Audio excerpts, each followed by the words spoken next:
I just wanted to make a few remarks about how Scripture is often used in political and social debates or moral debates.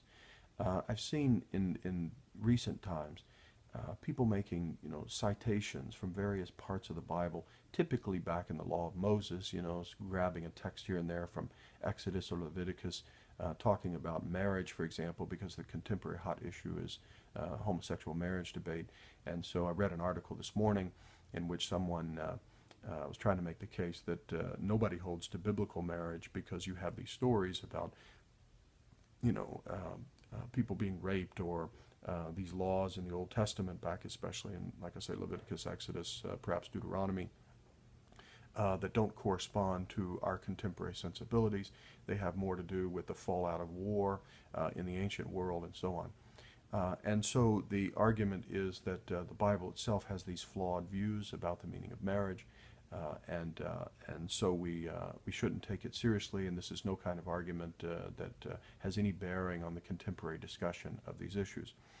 So I just wanted to make a couple of observations about this. First of all, we need to be very careful not to confuse description with prescription. When something is described in the Bible, it is not prescribing it as our course of action.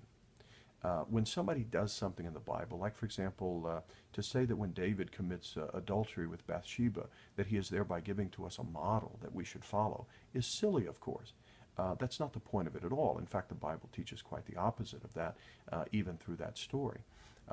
And so we need to be very careful that when we cite various texts of Scripture, referring to things, that we're not confusing a describing text or a narrative text with a text prescribing a way of action.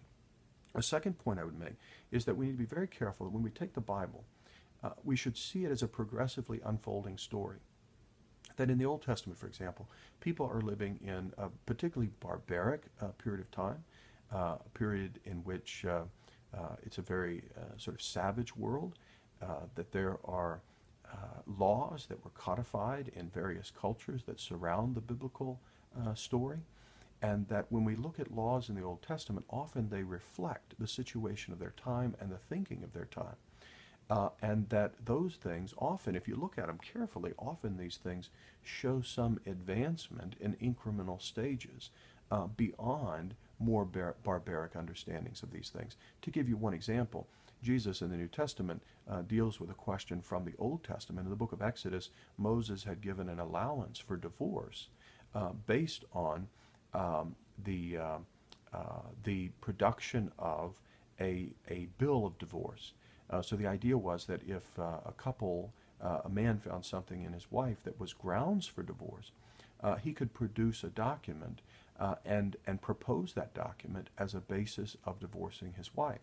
Now, if you just look at that on the surface of it, it looks like, well, it's just a legal proceeding for obtaining a divorce. But actually, in those days, women were viewed as just the possession or the property of the husband. And so what Moses is doing here in the law is he is giving a way of advancing the status of the woman by requiring that a man produce a legitimate basis for divorcing her.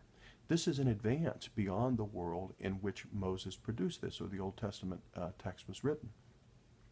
And so if we put it in its historical context, we see that it is an incremental movement away from a worse perspective on things. Now, when we get to the New Testament, Jesus takes that same text and takes it even further. And he says that the Old Testament law in this case was written because of the hardness of the hearts of the people, because they weren't ready for something deeper and even greater than that. And what Jesus does is he refers back to the story of creation, where Adam and Eve are created and the two become one. And so he elevates it to an even more profound union and an even more profound meaning of the union between a husband and wife. My point here is this, that when you take these isolated texts from the Old Testament, ignore their context, and ignore the fact that in the Bible we have this gradually unfolding revelation from God, and we see it with greater clarity as we move through it. In the New Testament, we have a much higher, much more beautiful understanding of the relationship between spouses in marriage than we see in the Old Testament. Now, there are inklings of it, there are aspects of it, but we don't see it in its fullness till we get to the New Testament. So what you find in most of these articles or these people trying to use the Bible is a heavy emphasis on text from the earlier part of all of this, from the earlier stages that admittedly were written when people are at a much earlier stage of moral reflection and understanding about these matters. So as we look at the Bible, then, we should take it in its entirety. We should see it as an unfolding collection of insights, and we should sort of focus on the end more than the beginning. At the beginning, we see rudimentary ideas presented, but as it unfolds, we see those ideas searched out and deepened and understood with greater clarity. Now, I would add to this another point, and that is that if we're going to talk about the Bible, we should not just use it as a proof texting guide. Going to the Bible and picking up a verse here and a verse there, ripping them out of context, out of the larger context of the Bible, picking up a narrative here, picking up a text here, picking up a Mosaic law there, excluding the things that we find in the New Testament or later Old Testament texts or whatever, is not only contrary to the way the Bible unfolds and the way that it is understood by those who spend their lives studying it or those who take it seriously. Those who take the Bible seriously, I would suggest to you, should be those that we consult in trying to figure out how it all fits together. Not someone who just takes various texts, randomly throws them together, and tries to prove some point out of that. It's unfair to the Scriptures. It's unfair to the nature of the Scriptures, and it treats the Bible as a hodgepodge collection of proof texts, which it is certainly not. The Bible is largely a collection of narratives, with other types of literature as well, but the dominant parts of the Bible are narrative contexts in which a story is being told, and you don't try to evaluate the story based on only reading a part of it. Imagine taking any great work of literature of any substance or length and taking one piece of it away from the rest of it and trying to make sense of it. So that is what happens here, I'm afraid, with so much of the social apologetics that's going on, where people are arguing for positions and using the Bible as a proof text to pull things out of context to make some point that is unfair to the nature of Scripture itself.